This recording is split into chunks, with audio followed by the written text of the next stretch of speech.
Want to welcome all of you to the Lawrence Tech campus. If you've not been here before, look me up, we'll give you a tour. But welcome to the inaugural meeting of the Lawrence Technological University chapter of the National Academy of Inventors. I am the president, and my name is Roger Harrison, and I want to share with you a little information about myself. I have a master's in engineering management. I am a retired forensic fire and explosion investigating engineer.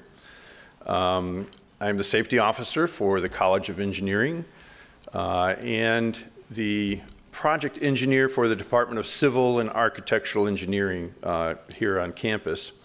I am also an inventor and a patent holder. I'm an OSHA safety trainer for the general and construction industry. And I have recently achieved OSHA Safety Specialist. I am a professional musician that I've been playing music since about the age of 10, and one of my favorite hobbies. And the invention that I have was an award-winning invention for renewable energy semi-trailer. It's my contact information. If you have any further questions, you can reach me at rharrison@ltu.edu, or you can call me 248-204-2561. Now, first question I have, and I have another segment too, but we're going to say, who is this inventor, right? Does anybody know who this is? Steve Jobs. That's a good guess. Anybody else? Bruce. Bruce can't guess that one. Okay. How about this next one? I know. Yep. That's LTU Professor Ken Cook. And Professor Cook worked here from 1964 to 2024 and recently passed away. And I wanted to basically tribute to Ken and all of his efforts. He spearheaded arranging the National Academy of Inventors chapter here at Lawrence Tech, and this was his position that he should have assumed, but he passed away in March. And you know, it's been a very, very sad situation. 60 years as a teacher here, that's amazing, right? That's 2 full careers. And just a long list of accolades that Ken has done here. Endless energy, always a smile, and just a consummate professional. And I have the utmost respect for him. I worked side by side with him on some situations. We even cooked a lot of hamburgers together for the Welcome Back cookout. And he is sorely missed. We've all been grieving and very sad from his loss. And it's been challenging. He's a very talented person. He's held 23 U.S. patents. So, and we are going to do everything in our power to contribute our efforts to make sure that his dream is carried on. This is one of his last tasks that he was working on before he passed away. And we're going to see this through so that Ken's not going to be disappointed in all of us. So, many thanks to all involved relating to this circumstance as well, right? Because leadership is important, and it is important that we have more than one. And there's many leaders around here that we're grateful for. First and foremost, I want to thank Jake Ward, Amy Ronaldo, and the Ward Law team. Without their efforts and generous donation, we would not have this chapter at this moment. So we're very grateful for that. Ross Sanders, can't say enough great things about you and all of your efforts. Very hard driving and a staple in leadership, showing us the example to set that the sun still comes up for the next day, and we have to move forward. I know that Ken Cook, he would be the first to tell us all that you know, you can be sad for a little bit, but don't be sad for long, right? And Diana Jerome with the National Association, or National Academy of Inventors. And she has been working with me on a weekly basis, and we've put together this program for you today. Dr. Nabel Grace, Senior Vice President and of Research and Economic Development. Dr. Grace has been a great mentor to me my whole career here, 12 years at Lawrence Tech, and also financial support for the trip. I did go to Raleigh, North Carolina for the National Academy of Inventors and learned a lot. Our format is somewhat duplicated from that experience. Mark Brookie, Associate Vice President of Economic Development, we thank you for all your efforts and stepping in when we needed the help the most, for sure. And then, of course, the University President, Dr. Tareep Soap. Thank you so much for all of your hard work and all of the leadership. It's made a huge difference. Okay, so on this point here, I'm going to introduce 3 of our first honorary members. And what we'll do is first have a few words from Dr. Soap. And then after Dr. Soap concludes, we're going to make Dr. Soap, Amy Ronaldo, and Jake Ward honorary members. Okay? Dr. Soap, if you would, please.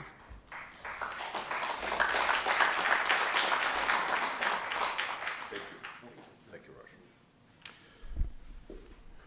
Good afternoon, this afternoon now.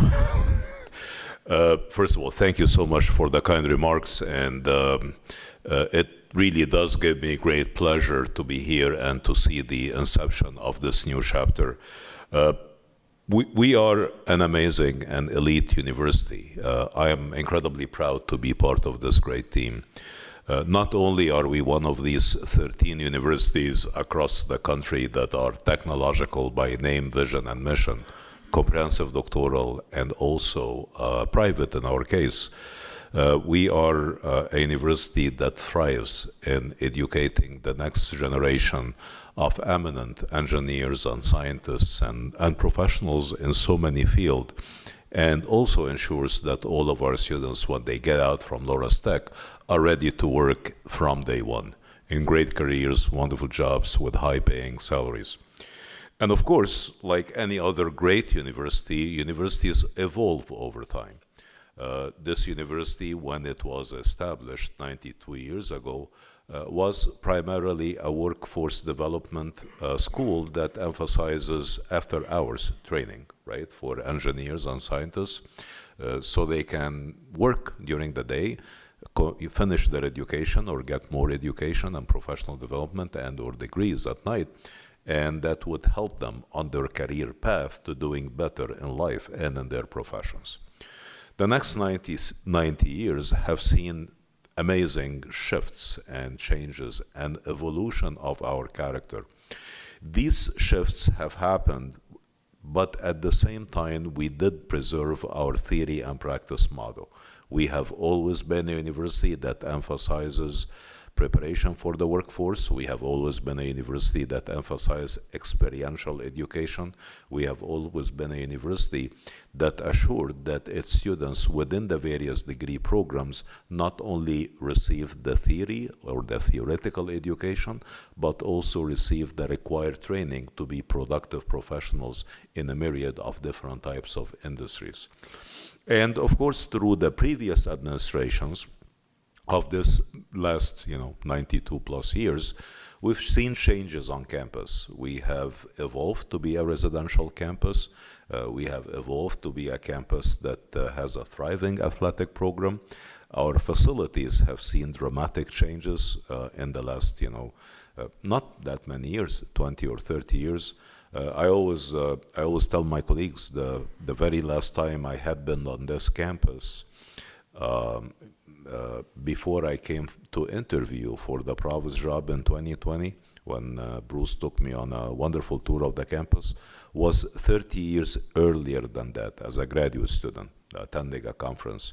And I was actually stunned because, of course, it was a completely different campus than the one that I saw in the early 90s.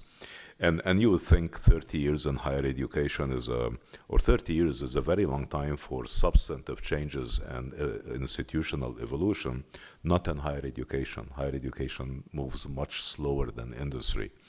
But we have been, as we always say, we have been moving at the speed of thought, as they say in Lawrence Tech. Changed to be a residential campus. And of course, the last 3 or 4 years, and that was started actually by my predecessor, Dr. Mudgal, we have seen a significant shift towards research, scholarship, innovation, working on problems of significant intellectual merit and broader impact in all the disciplines. And that expansion and evolution in our research, creative practices, and scholarship across the campus has literally been exponential in the last 3 or 4 years.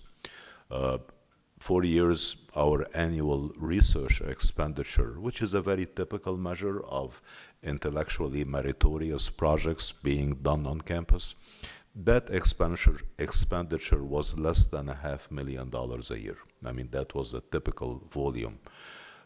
You all know I'm a numbers guy.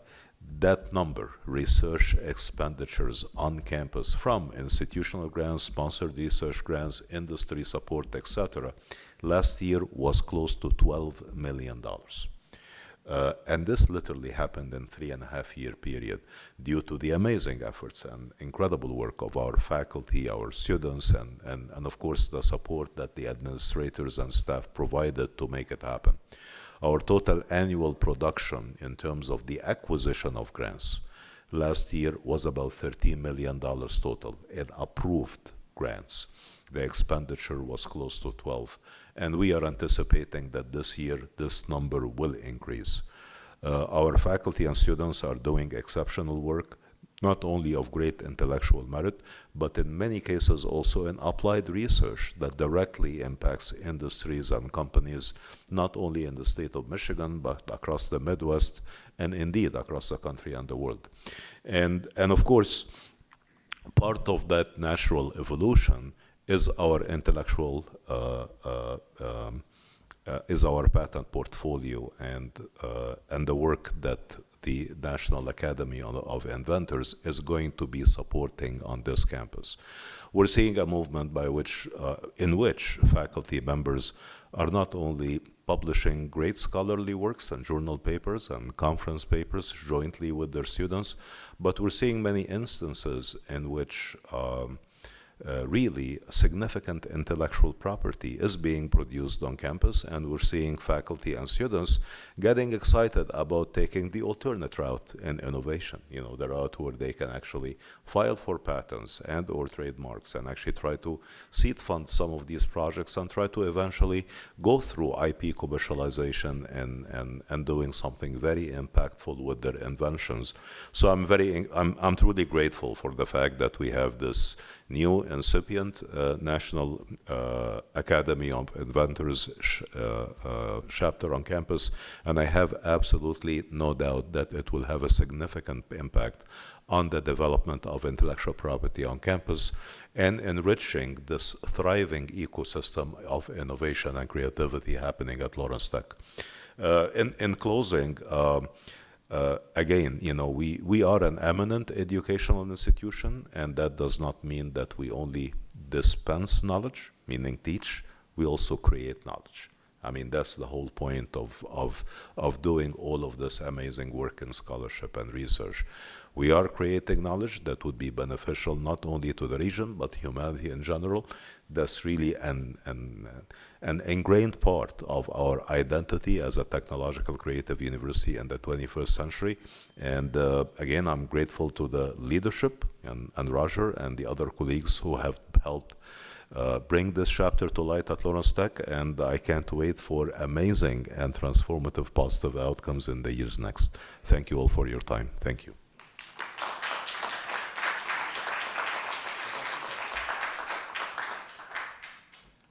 Thank you, Dr. Soap. That was amazing. We are now going to don't go too far. We want you to come down and we're going to make you an honorary member of the National Academy of Inventors LTU chapter, along with Jake Ward, and Amy Ronaldo. We'll bring you all three down. We have gifts for you. And Amy, there is your plaque there and your pin. Thank you. You're welcome.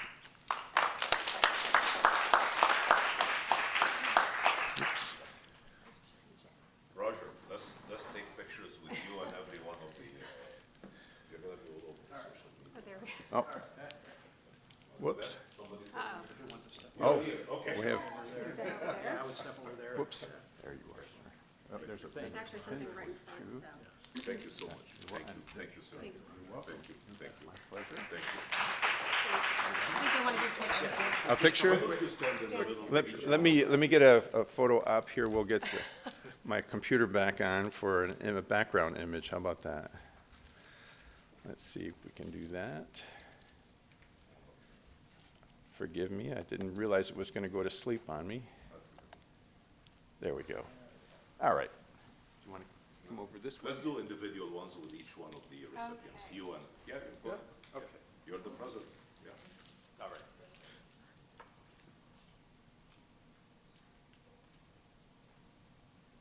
Okay. And then, congratulations. No, we're gonna do a group.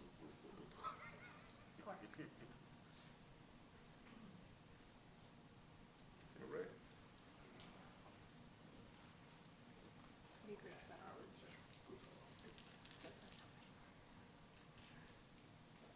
Thank you. Do a group photo then? Yeah, yeah. Oh, group photo. Yeah.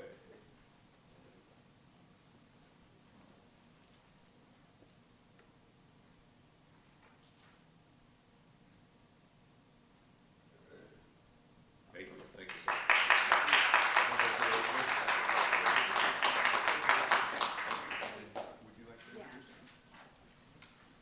And let me pull up her PowerPoint while you're Excellent, I'll go introducing her. Let's see. Give me one quick second here. We'll get her slideshow going.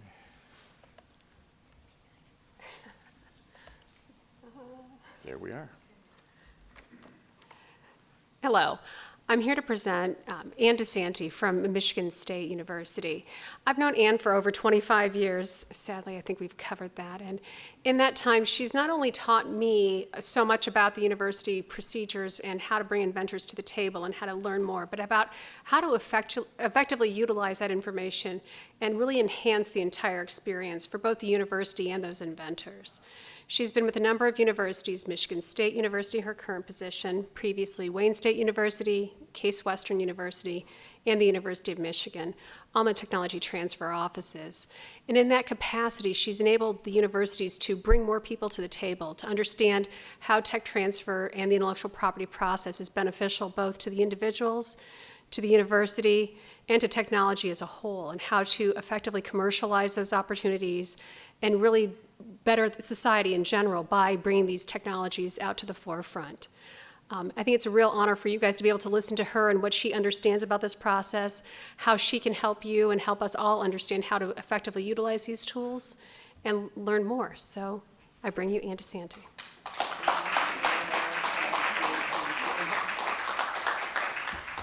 Thank you, Amy, and thank you, everybody, for having me here. So I'm going to talk to you a lot about NAI and the U.S. Patent and Trademark Office because I have been invited by the National Academy of Inventors to be part of the inaugural cohort of NAI ambassadors in partnership with the USPTO. So I'm going to give you my invention journey, tell you a little bit about me, but the first thing I'm going to do is tell you two things that I am not. The first thing is I am not an attorney. So nothing I say is going to be legal advice. You've got some good attorneys here. Don't look to me. I do tell people sometimes I'm not an attorney, but I play one on TV. But so let you know that I am not an attorney. Second, I am not an inventor. But I'm going to tell you a story about how one invention, and one of the first inventions I ever worked with, really linked back to my prior life. So In 1978, a long time ago, I became a medical technologist. And a medical technologist does those laboratory tests. You know, your doctor orders all these tests, you get your blood drawn, et cetera, and then they send all that stuff to the lab, and the med techs did the test. So one of the tests that I used to work with in the 70s and 80s was called the sweat chloride test. And that was used to identify cystic fibrosis in babies. Now, some of you may remember back many, many years ago, there used to be public service announcements that would say to moms, kiss your babies, because if they tasted salty, then they needed to go get tested for cystic fibrosis. So we would do sweat chloride tests. How it worked was a small amount of pilocarpine was placed on your skin, an electric current was placed on, put through your skin, and the technician or the nurse would collect the sweat. And the sweat would be sent down to the lab and tested for chloride. And we used to have them in tiny little capillary tubes, and we would do the chloride tests. And if the chloride was high, then the doctors were pretty soon sure the baby had cystic fibrosis. So I left medical technology in '87 and started my life as a tech transfer professional. And in 1989, when I worked at the University of Michigan, I received a phone call from Francis Collins, who was a faculty member at University of Michigan, went on to lead the National Institutes of Health, but called to tell me that along with his colleagues at the Toronto Hospital for Sick Kids, Lap Chi Choi, Jack Reardon, and other colleagues, they had identified the gene where the genetic mutation would lead to cystic fibrosis. It was the CFTR gene, cystic fibrosis transmembrane conductance regulator. I remember it was the delta F508 mutation that they first found. And so with that announcement in '89 of the cloning of the gene, there was a lot of hope for cure. Now, right now there is no cure, but people really understand the basis of cystic fibrosis. And so treatments, therapies, meds have certainly increased the life of individuals who are unfortunately inflicted with that disease. So it just shows you how one invention, one innovation can have a big impact. So, and I will tell you, when I think of that phone call that I got from Francis, I still get goosebumps. I'm getting it right now. And the other thing he said to me, now, Ann, I'm going to tell you something, and you can't tell anybody. And I'm like, I'm working in the tech transfer office. I know how important it is to keep new inventions confidential, but it was really pretty funny. So let me tell you a little bit about the National Academy of Inventors and give you a bit of an overview. And I would think and I believe, I bet we have some students in here too. This is important for you. Yep, great to see students. That you take a look and you see what is available here through the NAI that can help you in your innovation journey. And as you learn, as you look at the opportunities that invention and innovation have for you to make an impact. So NAI, it was founded in 2010, and I think the important thing about NAI is it really focuses on academic invention.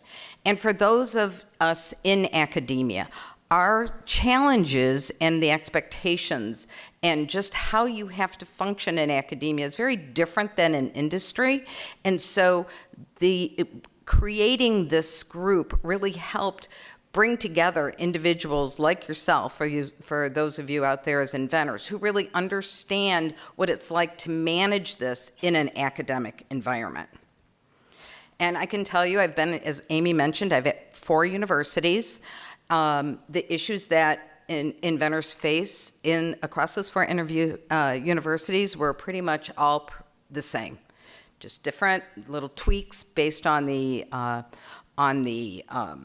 institution and the policies, but very, very similar.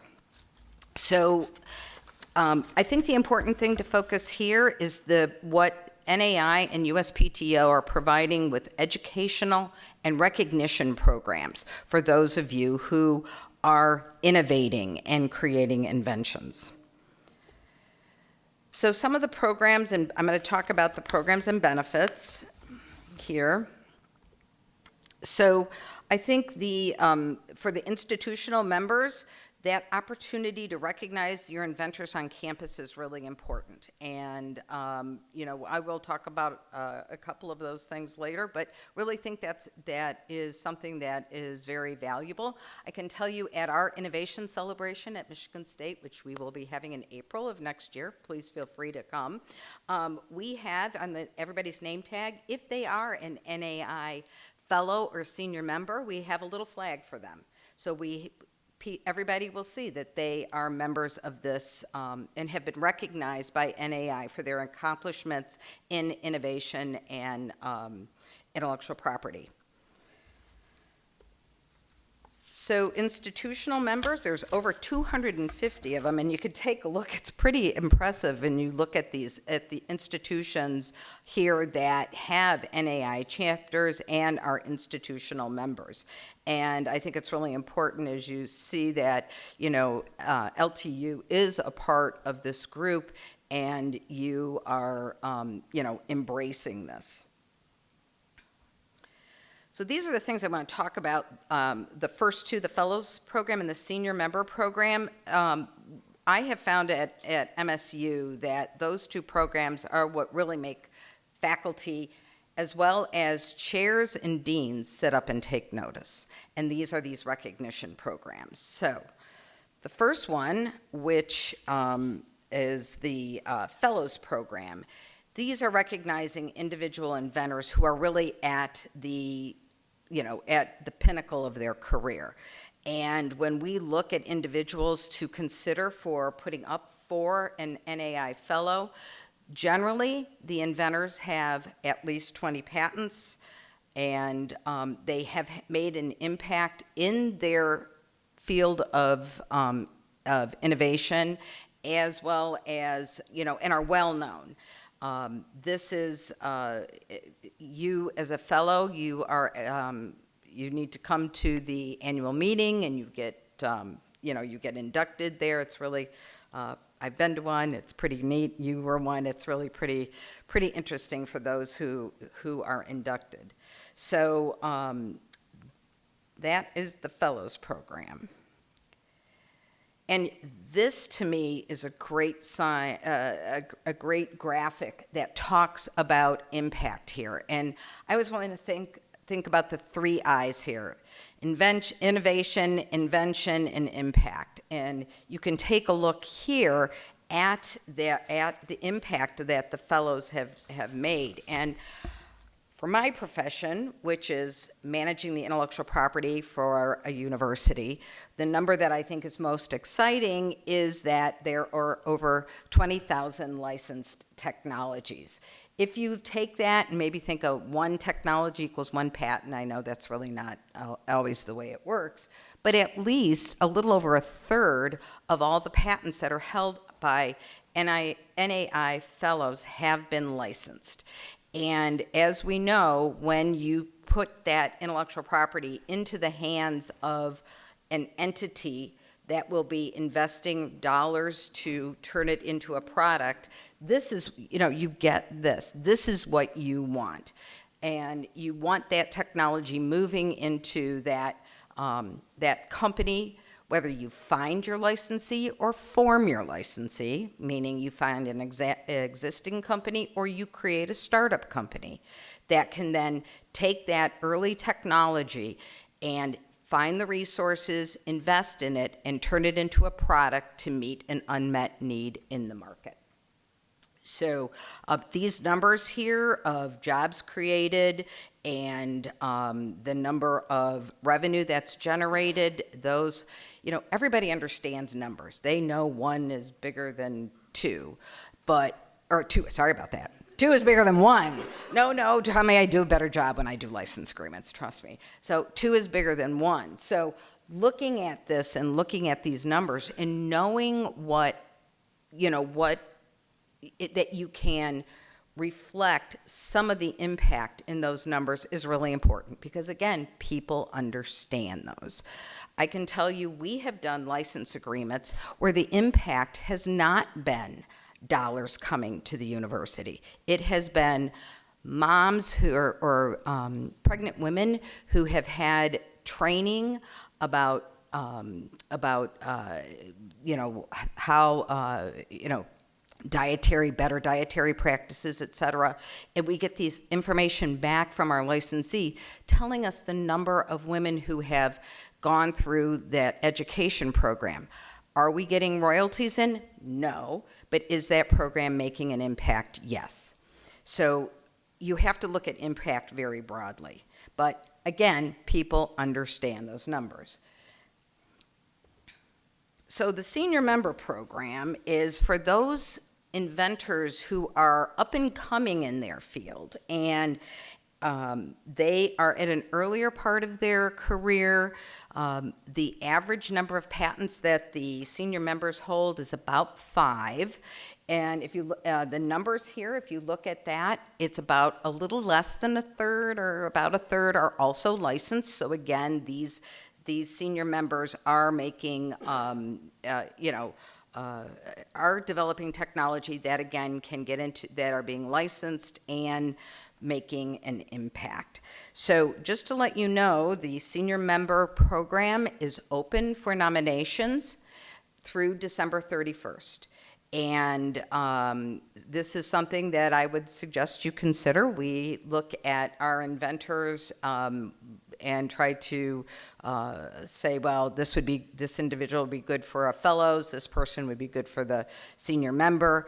And again, we involve, when we want to put someone forward as a fellow or as a senior member, we work with the chair and the dean, as well as the VP for research and the provost, to get support for that from the university. And again, you know, everybody, the senior members and the fellows get inducted at the annual conference. Roger was there. I've been at one. I think the great thing about this conference, and I would really encourage you to think about it, is that these are your academic colleagues who are inventors in academia and who understand the publication issues that you have and the impact that it has on patentability. Again, I'm not giving legal advice. I will let these guys do that. But I can tell you, for me, when faculty come to me and tell me about the challenge of publication, I don't tell them, yes, go ahead and publish, or no, you can't publish. I can't do that. I would lose my job, and very quickly if I did. But what I do is I tell them the impact of that publication if they choose to do it prior to meeting with us and working with counsel to investigate patentability and filing for patent application prior to the publication. So these are important things that in academia, given the pressures that there are to publish, that you really need to think about. And you can also talk with your colleagues there about, you know, some of the aspects that happen in academia. So I have one little anecdote here. I was working with a company in Boston. It was a biotech company, and the business development person asked me, this was many years ago in the early 90s, well, Ann, do faculty send you all their papers before they submit them for publication? And I was like, no. And he could not understand how in academia that decision did not reside within the office that managed intellectual property, while in the company it resided in his office. And any publications that were going to be out there had to go through several levels of review before it could be made public. So that, and again, this was in the early 90s, so I'm hoping that industry understands things a little bit better now than they seem to have to do back then. But that is really an aspect of it, and the challenges that you, as you know, academic inventors share is certainly different. Okay, so, and again, the 2025 conference is going to be in Atlanta, so please try to be there. So one thing that I think is really good is that NAI is focusing, and the USPTO are focusing on younger innovators. And the Student Showcase and the Genspiration Prize are new to do that. And I think you want to find ways to start them out young. And it was interesting because earlier today I received an email about a science fest that's happening at MSU in April of next year. And I thought, I need to let them know about what NAI and the USPTO can show to the the young kids that come to that, and show again the benefit of innovation, and get them thinking about it very young. And so NAI is expanding and spreading their wings, as well as the USPTO, on working with younger inventors. So the educational programs, I think, are great. One thing, sometimes people don't think you're never an expert in your own backyard. And so sometimes taking advantage of these educational programs will help, and you're going to hear it from a different voice. And so I would encourage everybody here to take a look at what NAI has to, cover several of these topics. So the one that I think is really interesting is GAIN. It's the Global Academic Inventors Network. And again, this, you're able to interact with inventors, globally, and be able to, talk about maybe your challenges, but also advice that you might get. I think that's super helpful.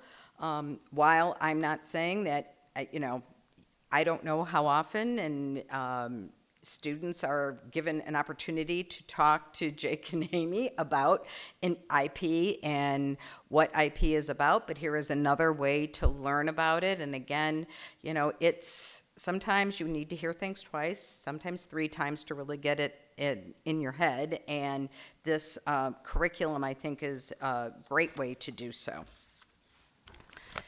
So these video and webinar resources, I find the ScholarShare interesting because they're talking about interdisciplinary discussion. So when I first got into this business, interdisciplinary meant that the faculty member walked out of the door of their lab and went to the lab next door.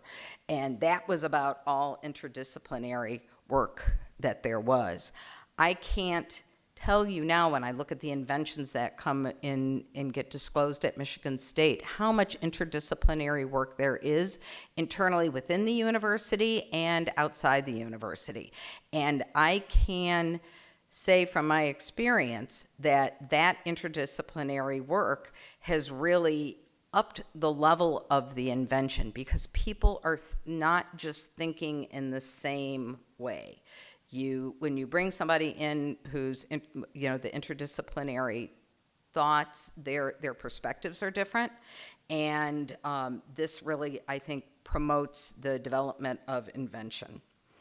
And I think the Campus to Commerce, it shows you how things work, and you can see from the NAI, the fellows and the senior members numbers, this is not easy. It is not easy to take your innovation and translate it into a product. It is hard, and it can be discouraging at times. And so being able to look at those places that have had some success, I think is inspirational. And also, you understand that, it doesn't happen overnight. And I can tell you the majority of patents that we have at Michigan State are not licensed, but we see every investment that we make as a risk investment, and the majority of it will not provide a return, but we have that chance to commercialize it once industry catches up to the early the early stage inventions that are developed in academia. Another big challenge that industry doesn't always see the value of our inventions because they are just so early on, and it needs to catch up. So it's good to know that there are licenses that can happen and commercialization that can happen even on technology that was disclosed years ago. So again, looking at the inspiration, NAI really likes their Invention Insider videos. Again, it does tell you a lot about what individuals who have been successful. The individual, Tatiana, who is featured here, is actually a tech transfer professional at Georgetown University now, and actually a good friend. So publications, the journals are great. I know that after every annual meeting, they put out an annual meeting journal, and so that is a good way for you to get information about what's happened at the annual meeting, but also the other stories. So I'm going to tell you very little bit about the USPTO and their role of which we all know very well, about how they're here to issue our patents, give us our trademarks, and get us really thinking about what we have and what is protectable and what is going to be enforceable. So another way, this does not replace working closely with your intellectual property attorney. It is just another way to get a sense of what you have for intellectual property. And I would definitely say that while the USPTO will work with you as an individual inventor, your best bet, and I have found over the years, is you really do need to work with professional IP counsel to protect your intellectual property. A couple of programs at the USPTO that are supporting the current challenges with the environment, the climate change mitigation pilot program, and where you're going to have some expedited first office actions, which will help. And here's just, again, some other opportunities that the USPTO has. The other one that they have, which I've actually participated in, is the Women's Entrepreneurship Program.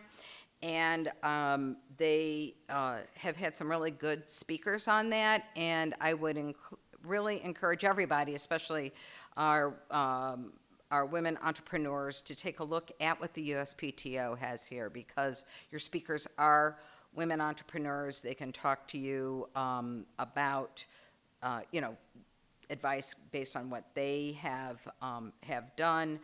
And, I think the important thing about how they funded their ideas, et cetera, et cetera. So I have listened to that, and it's been a they have some very interesting programs. So I'm just going to close and let you know that this NAI has a, call to action. They would like you to nominate a senior member. Again, that nomination process is open until December 31st. It's actually pretty simple. And would like people to sign up for GAIN, the Global Academic Inventors Network. And of course, everybody wants to be followed on social media and to get their newsletter. So that is all I have about NAI as an NAI Invention Ambassador. I know I'm going to be part of that panel, but thank you very much. And I know NAI is excited for the chapter that has now been launched here at Lawrence Tech and LTU. Lawrence Technological University. I just call you guys Lawrence Tech for how many years? But anyway, and very excited for this, and I work with Diana Jerome quite a bit, and she's great, and I know she will do whatever she can to help you guys succeed and to take advantage of all the opportunities that NAI and USPTO have. So thank you.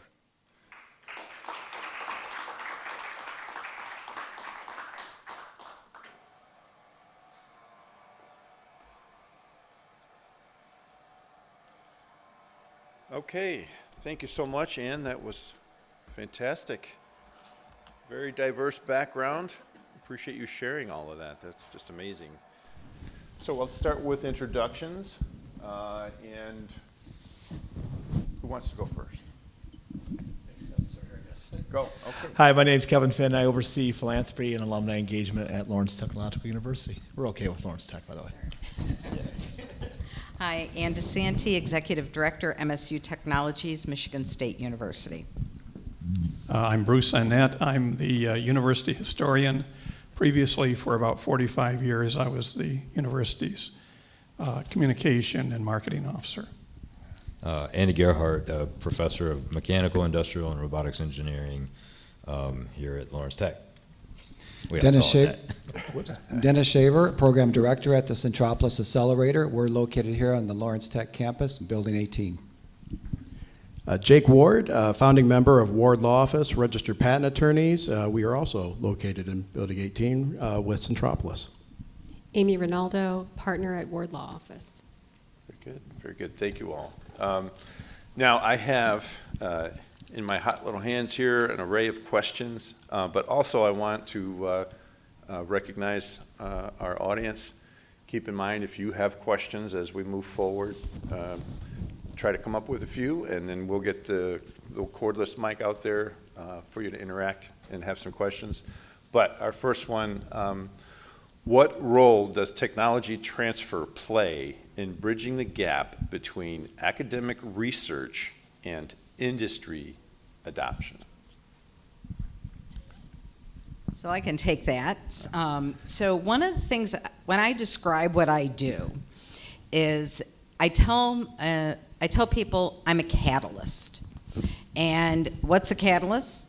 Something that accelerates a reaction without getting consumed in it. And so that's what I see as the role for technology transfer is we can help work with inventors. We work with that to accelerate the movement of their invention from academia into the hands of an entity that will invest the resources to develop that technology. Now, in that span, there's a lot of steps in identifying the market, in working with IP Council to look at the scope of the protection, and also when a negotiation isn't going well, being the bad guy or gal.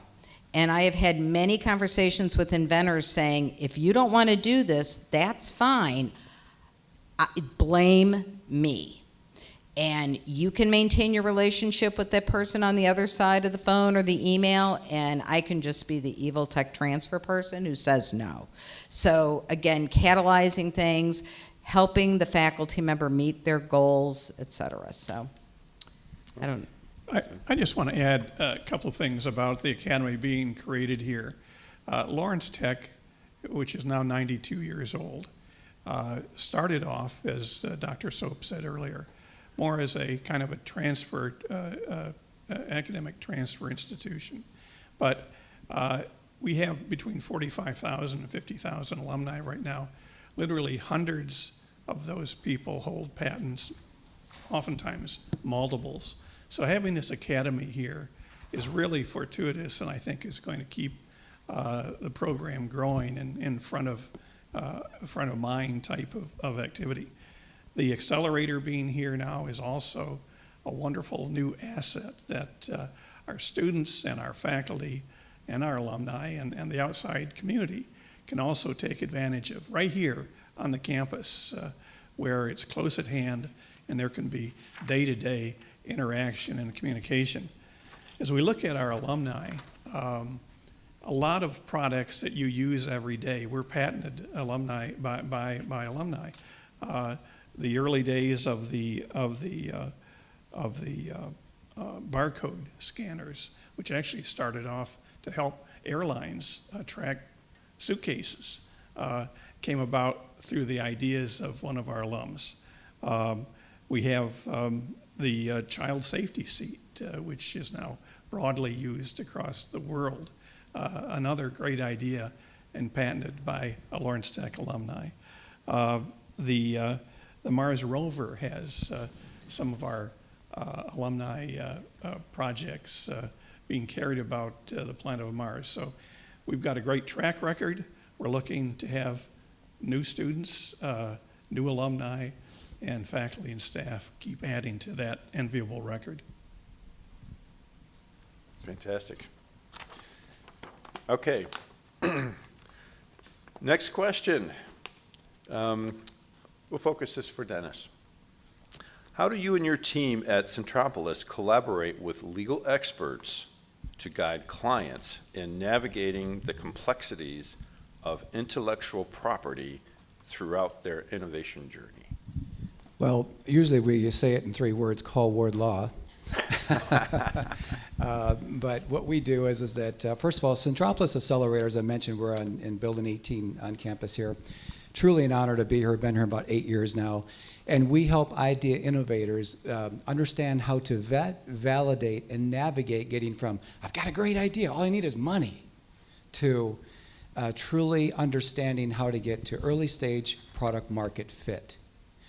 And so many times, many people have already come to us and said, I've already spent all my money on getting a patent. I spent over $10,000 and I have nothing left, but I'd like to start moving forward with this idea. And I'm like, okay, what do we do now? So what we strive to do, and we work in unison with Ward Law, is that, and we also do cohorts as well. We have a cohort going on right now where new product innovators come to us and we help them vet, validate, and also have Ward Law come in and do talks. In fact, we're doing a talk this afternoon to our clients, and one of our clients is right up front here, Forrest, High Forest. But basically, we work together with Ward Law to legal support to make sure that when our clients are working on a new type of product, that they understand how to, if they need to protect it, or if they don't know if they should protect it, to connect with Ward Law. But in addition to that, we're also helping them navigate taking the product forward, because not every product needs to be protected, and I'm not a patent attorney, and I'm sure Ward Law could share more about that.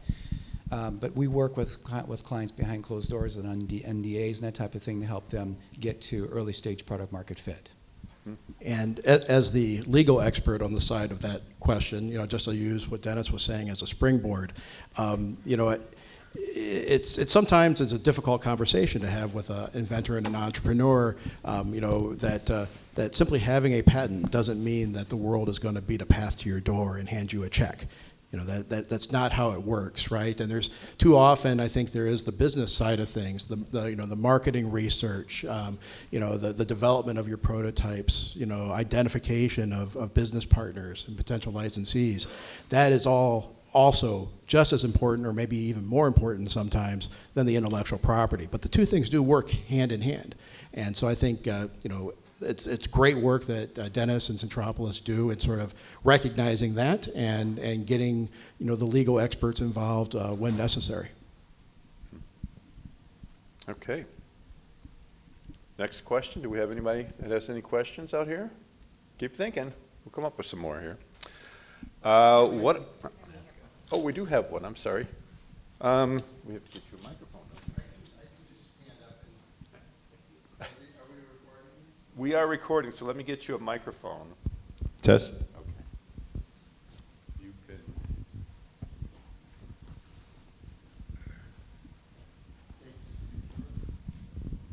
Hi, I'm Matthew Cole. I'm the Dean of the College of Business and IT at Lawrence Tech. Thank you all for coming and for sharing your knowledge and experiences with patents and innovations. And my question is, what's the easy way to bring this into the curriculum? And is this something that can start early, or do students need to be experts before they can start thinking of invention? All right, Matt, I'll take this one.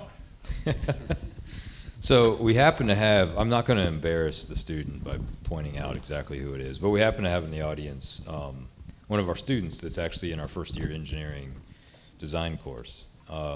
And I can tell you that person has already come up with some ideas that would definitely probably make its market.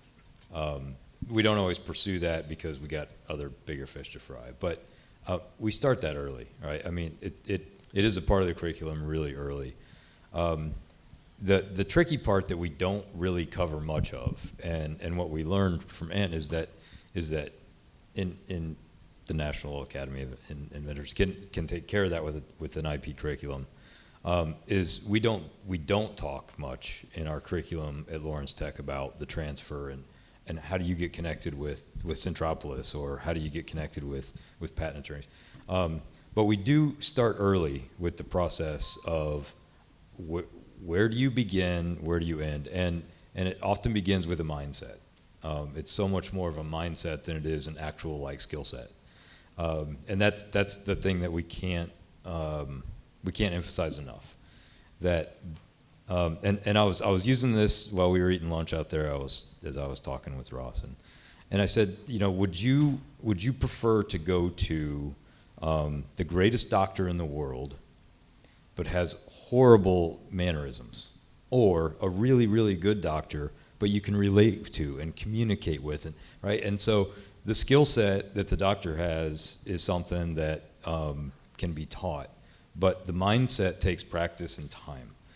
And the mindset of being able to come up with an idea that society wants and or needs. It's not just about the opportunity, it's also about understanding, is there a want, is there a need for this? That's all mindset. And so we spend a major part of our curriculum from our first year all the way through making sure that we focus on that mindset, and not just teaching design, but teaching everything that goes around with it. And then when we get lucky, we can send them over to Dennis and see what we could do with it. Speaking of entrepreneurial mind, thank you for sharing. Speaking of entrepreneurial mindset, I have to share you a quick story here. So first of all, I love the question. We need to do more of this here for sure. This is so important. I mean, imagine we were at that age or we're going to school. It's like we'd be able to hear more about how we can raise the bar for opportunities in our life, including new innovations. So one of the things that we do at Centropolis is we also work with the faculty. So when somebody comes up with a new product concept, we help them evolve it into the next stage. And this particular gentleman had a shelter that you can make this shelter with you can put it together with no bolts, no nuts, no screws, no fasteners, no tools, nothing. It's just you put these panels together, and it's called Aptenbuild. And what we did is we worked with the faculty and students for a whole semester to be able to sit down and say, okay, here's one application of this product. What other ideas can you come up with? And they were so excited about it, like, oh my gosh, I want to come up with my own idea. They got really excited about it. But bottom line, they came up with over 25 more applications for this particular shed. They came up with a he shed, a she shed, a horse shed, a tool shed, little things. It was just amazing what they came up with, and it was fantastic, and it really opened their eyes to what is truly possible. We need to expand that exposure with our students and faculty working together. I was going to add on a little bit. I think it's just awareness. It's the kids today have a lot more awareness. I've done talks at elementary schools, high schools, et cetera, making them aware of what are the possibilities, how to think of things differently when they have an idea. What are the possibilities of what you can do with it, from trademarks, copyrights, trade dress, design patent, utility patent.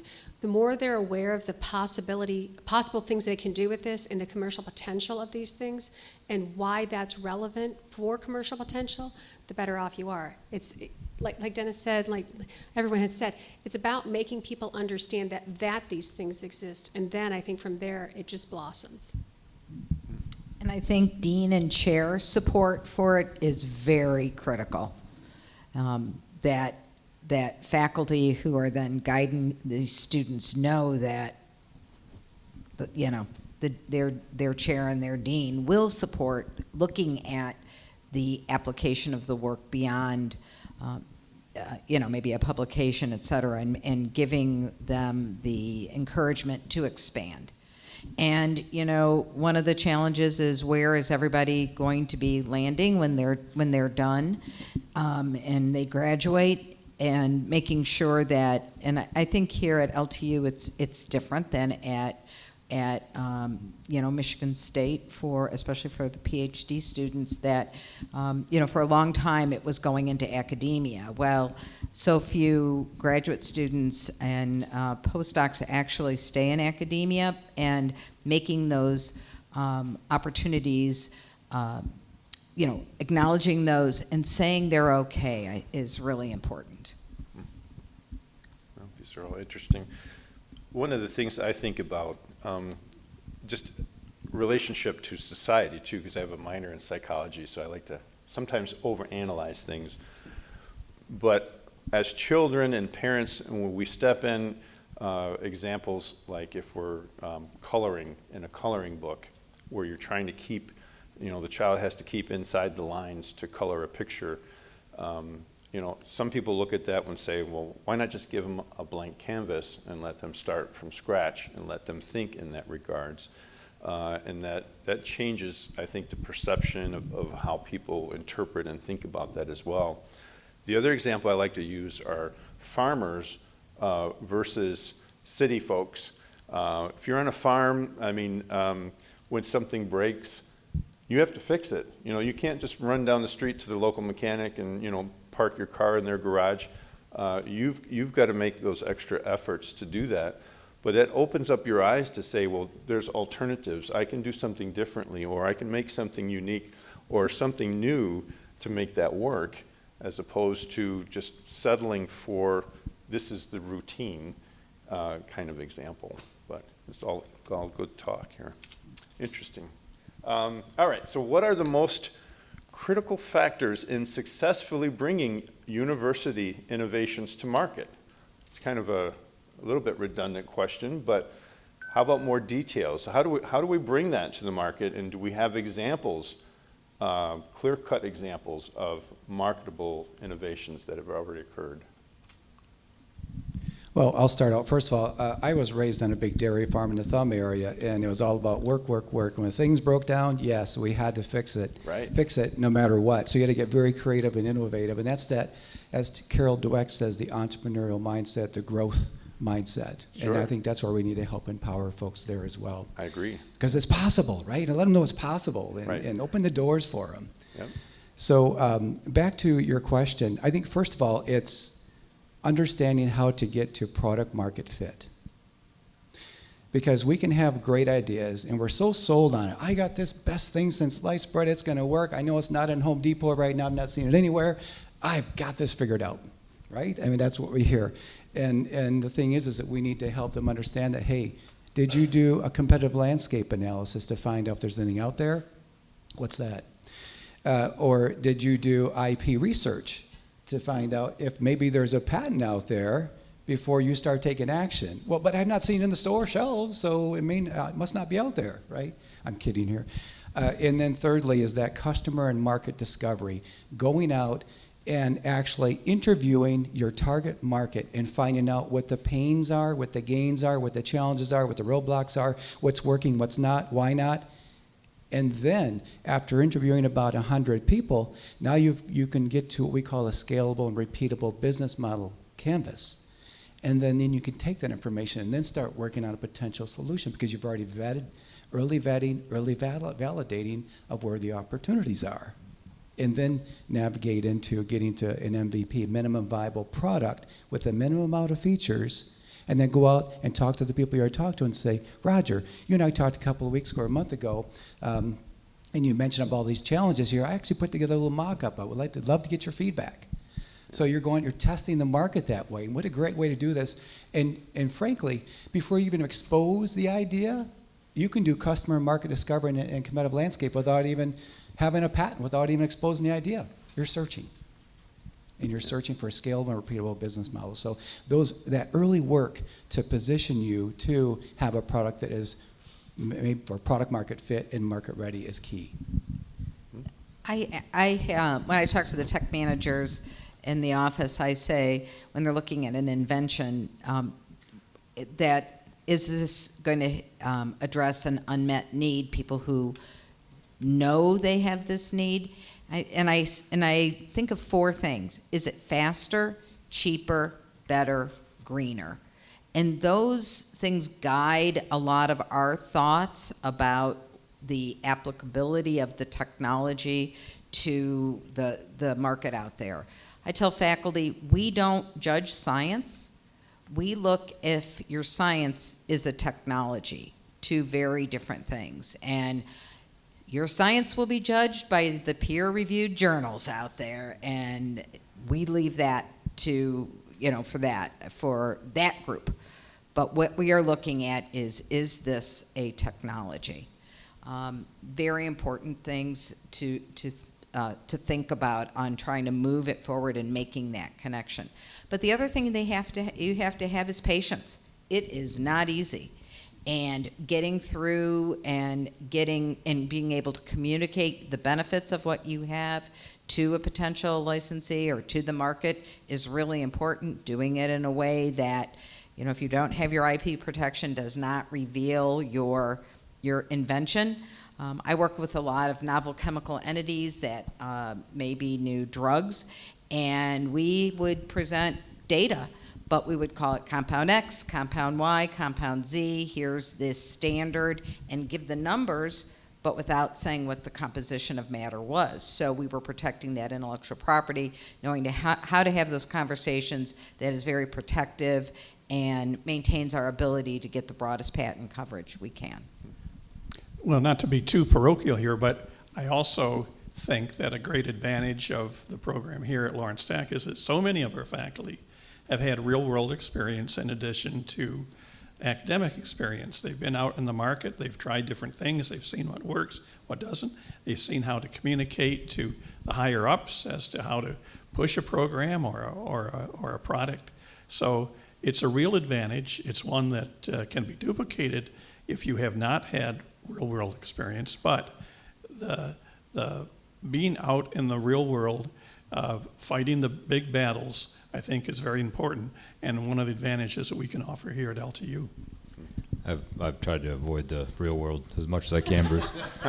I've done a good job at it too. I want to riff off of what Dennis and Ann said. So Dennis was getting at opportunity and impact. Right? If it doesn't have impact, then nobody's going to want your thing. There's a reason it's not on the shelf at Home Depot.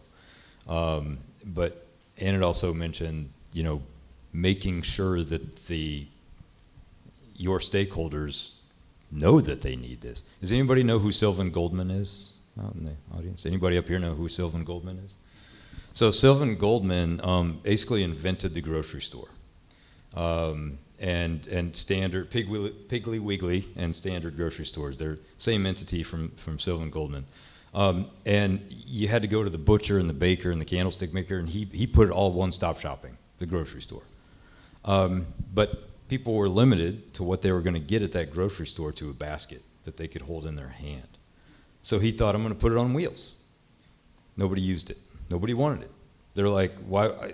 I've been using a basket all my life. Why do I want this cart, a shopping cart? Why would I want that?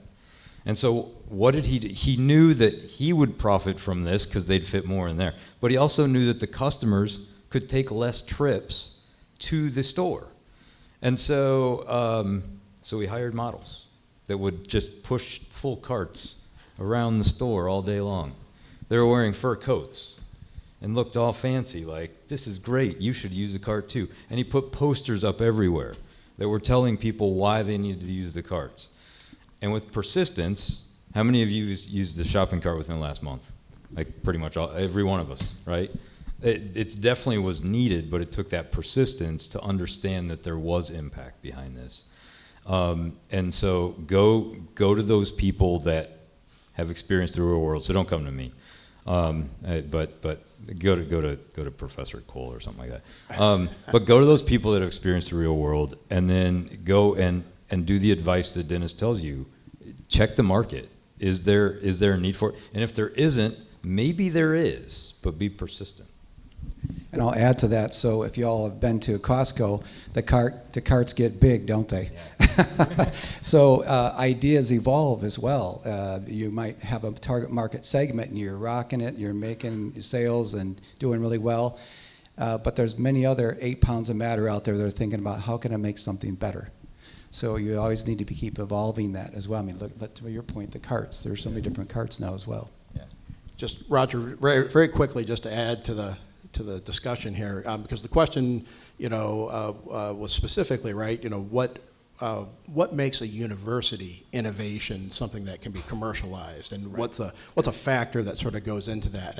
And you know, we've talked about it a lot up here and already about basically surrounding yourself with the right people. You know, and just generally in inventing, if you're an entrepreneur, an inventor, you know, just out in the real world, right, outside the university context, surrounding yourself with the right people is important.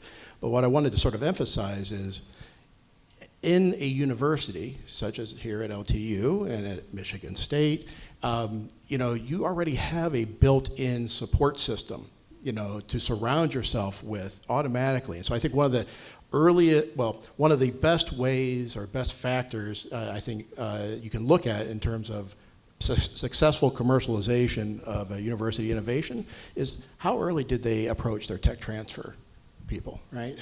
How early did they actually reach out to that support network that's there to actually help them take it to the next level? And so I just wanted to just briefly say, you know, I hope everyone takes out of this discussion just knowing that you have that support system already in place at the university, I think is very important. And I'm going to give a real shout out to Mark Brookie and Catherine Wrench that are here, you know, at LTU, and their support and their role in tech transfer. Yeah, I couldn't agree more. I mean, as an inventor with the patent that I developed, you know, I was pretty much solo from the very beginning, and I pursued a patent attorney. I had this moment where I was watching this situation where a hurricane had gone through Florida, and there was a lot of devastating damage, and I saw this lines of semi-trucks that were supplying Florida, and then I just thought, well, why couldn't they bring electricity, you know? And that moment happened, and as an inventor, and I think most inventors can appreciate that moment, you just think, bang, this big light comes on, and I sat in about 2 hours.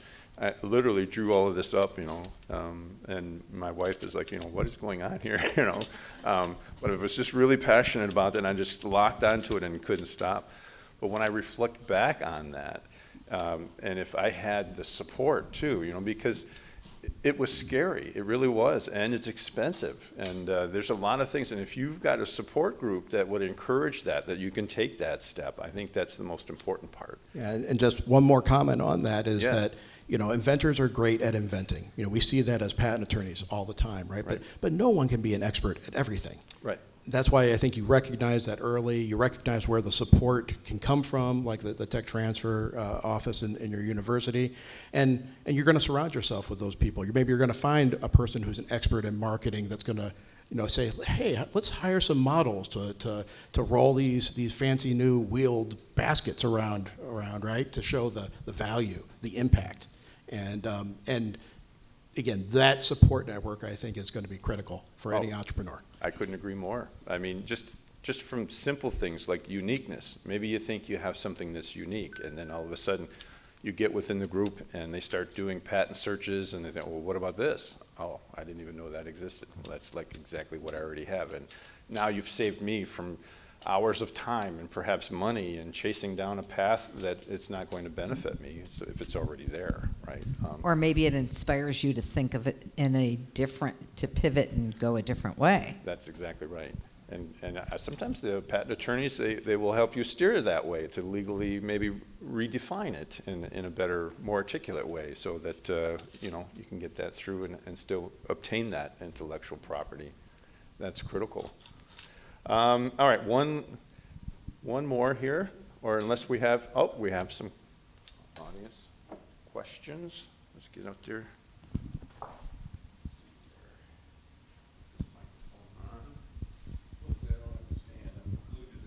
Okay, I'll come to you. It's because I'm 102, but I'm glad to say I don't look a day over 90. Yeah, I'm an alumni from Lawrence Tech, and when I saw this on LinkedIn, I said, oh, I got to go to that because it's something near and dear to my heart. I graduated, I think it was 2012 or something like that, but so that was a while ago. But a lot of the things, like they're saying, where Lawrence Tech, how it started, and the hands-on experience, and people that worked in the automotive industry, and how it's evolved is really, I think, excellent. a lot of these comments, I'm trying to coalesce them in my head to try and make a cognitive statement here from a guy that's in cognitive decline, to figure out. But one of the things now, as I'm looking back, is, I'm not really motivated by more money or fame or anything like that. So things like getting patents or credit, when you talk about inventions that don't really have commercial value, but they have societal value, I think that's really important. And it needs to be fast forwarded into to get the benefits for everyone, whether or not there's financial gain or something in there. But my earliest experience, I've been inventing all my life, and people would say, oh, that's a great idea, you should go and patent it. And I go, man, I don't got time for that, and who's going to buy it? And, this is a great idea for a very fixed thing that 6 people are going to benefit from, but it's not something I'm going to go mass produce and have them sitting in warehouses or something like that. So, but my very first experience was probably about 10 years old, and I invented the shifter for a mountain bike that goes on the handle. This was like in the 60s, before it ever came out. And I'm 10 years old, and I had taken a mini bike throttle and cables and made all the parts, and I'm going around, everybody says, oh, that's really cool, you should get that patented. And so I called a patent attorney in Ann Arbor, and he's listening to me, and he can tell from my prepubescent voice that I was not over 18. And he's going, well, it's going to cost you $10,000 to do a patent search and all this stuff. I mean, really just blowing me out of the water. And who would really benefit from a shifter up here when they got fine ones that are down here that work perfectly well? I guess you're right. You're older than me. You don't know. I don't know anything. And of course, it didn't have any benefit other than it was really cool, to have that. But also with mountain bikes, you can keep your hand on the both handlebars and not have to move your hand when you're going over a jump. So, well, the patent came out through Shimano, and that was probably, I think, 73, 4. Years later, and I was thinking, did this guy steal my idea? But, it just was a case of a good idea was invented parallel later on, and there was no direct connection between a 10-year-old boy that thought of it first and Shimano in Japan and all their engineers and been able to machine all the parts and come up with a really slick thing, and they're benefiting from it. So fast forward to getting into my professional career, being at Ford Motor Company. I was just an agency person, not an employee, and they had a continuous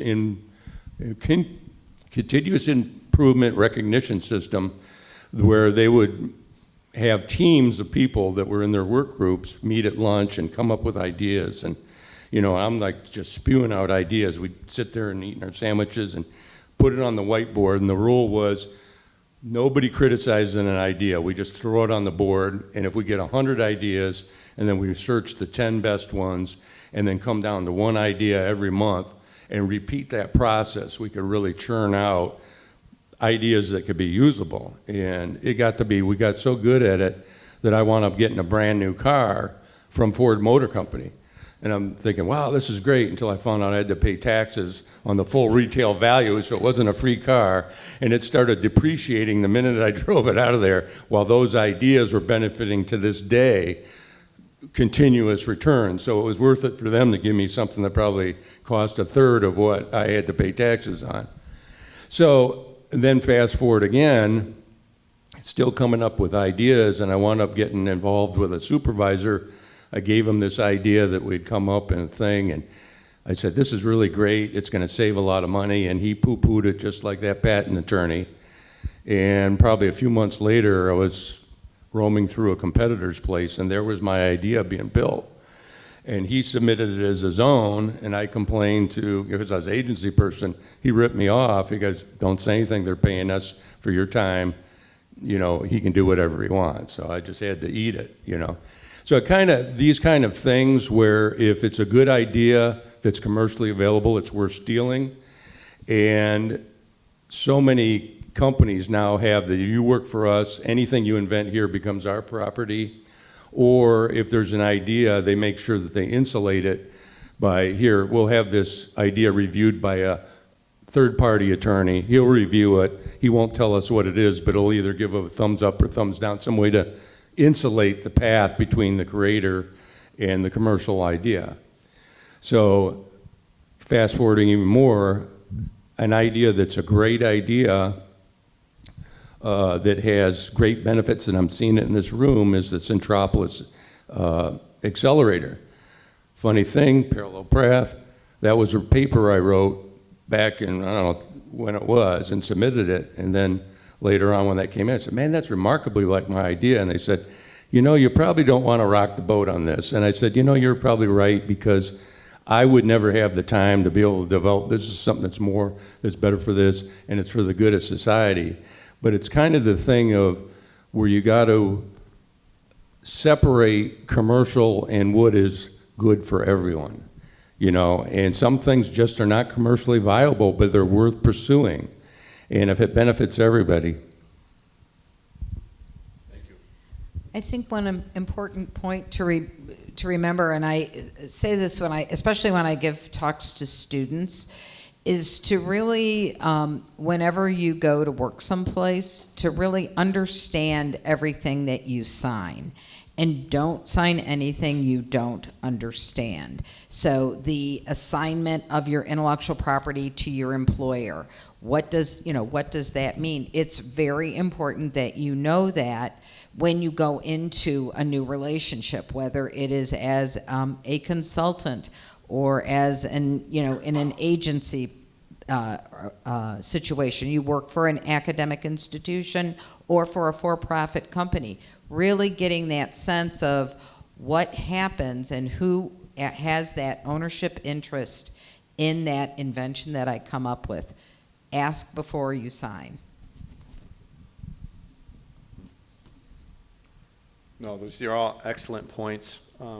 There's always a concern as a creator of something that's unique and you're concerned about somebody stealing it. All the more reason to reach out for patent attorneys to step in and help you with that, right? And I can't say that enough, especially today. We live in a society that's copy and paste, right?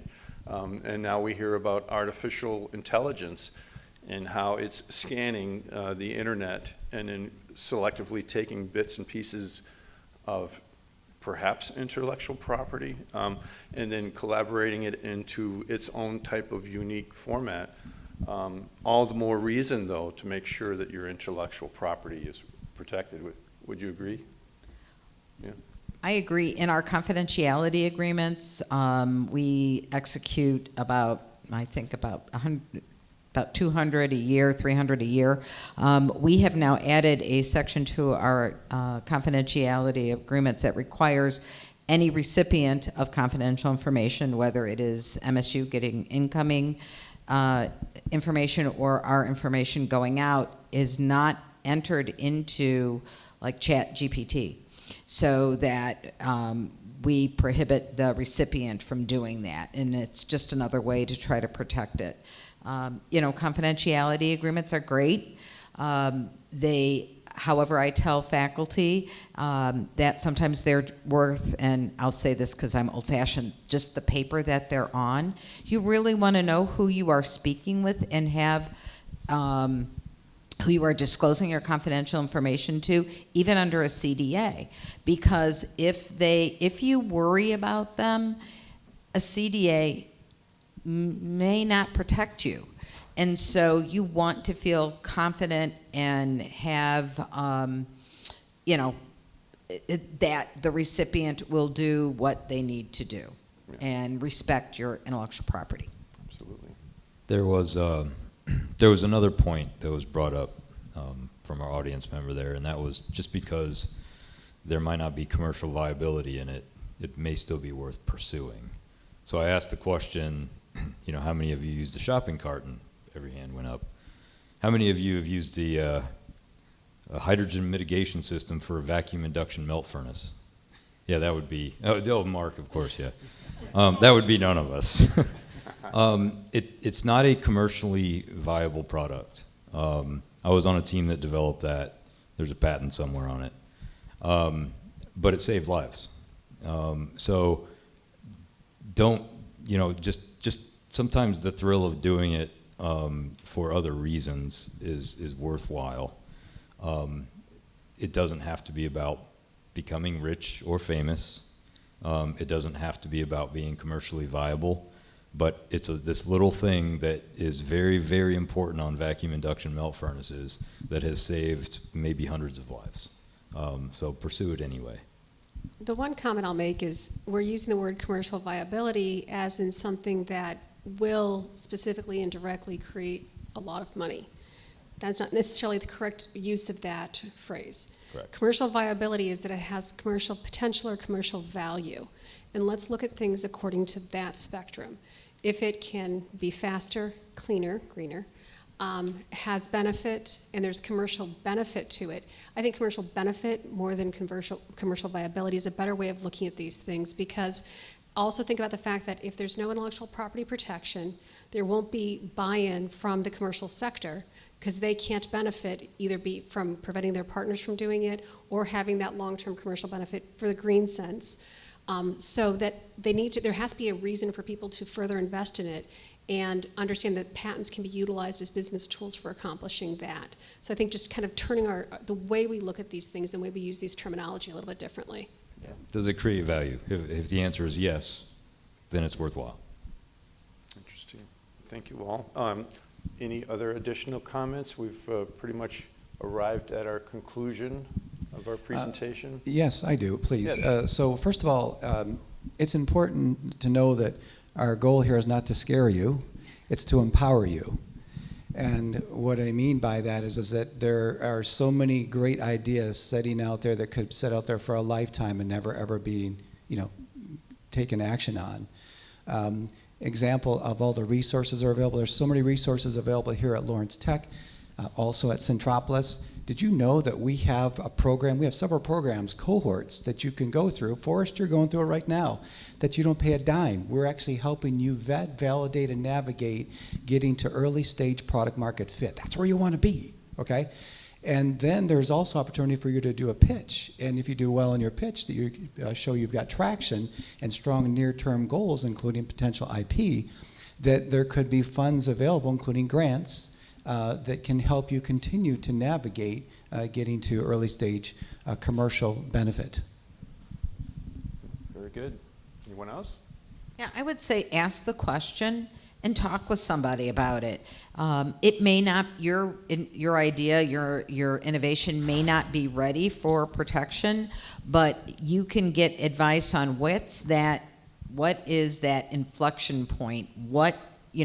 When I understand from faculty where their research is going, I can usually say, well, not now, but when you get to this point and you get this data or you have these results, that is a time where I can act. And just don't tell anybody about it. And if you have to, you need to let me know.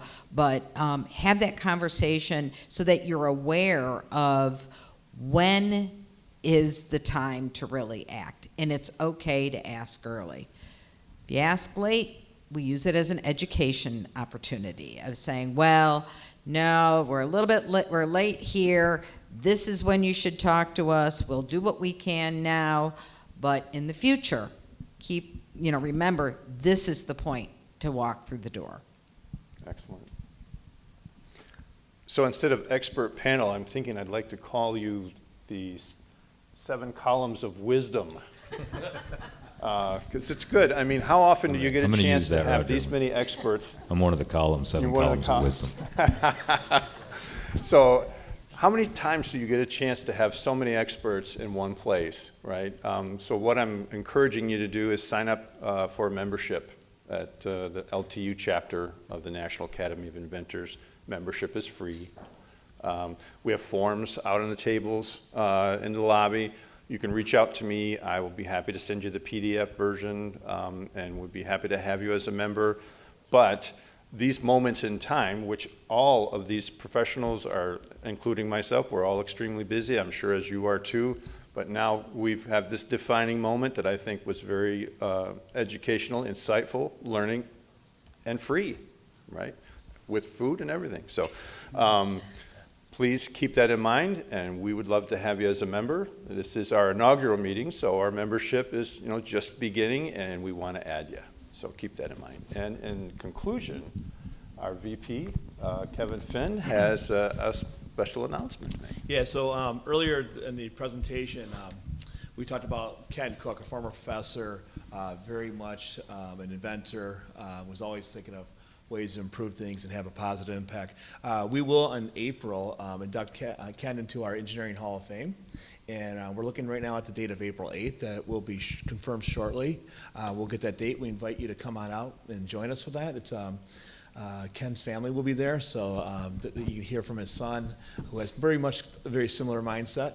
But we look forward to honoring Ken, and then also there'll be opportunities to, if you should want to give to some scholarship funds that we'll have available today that are in honor of Ken, to get more students the opportunity to experience a great education and be the next inventor. Very good. Thank you, Kevin.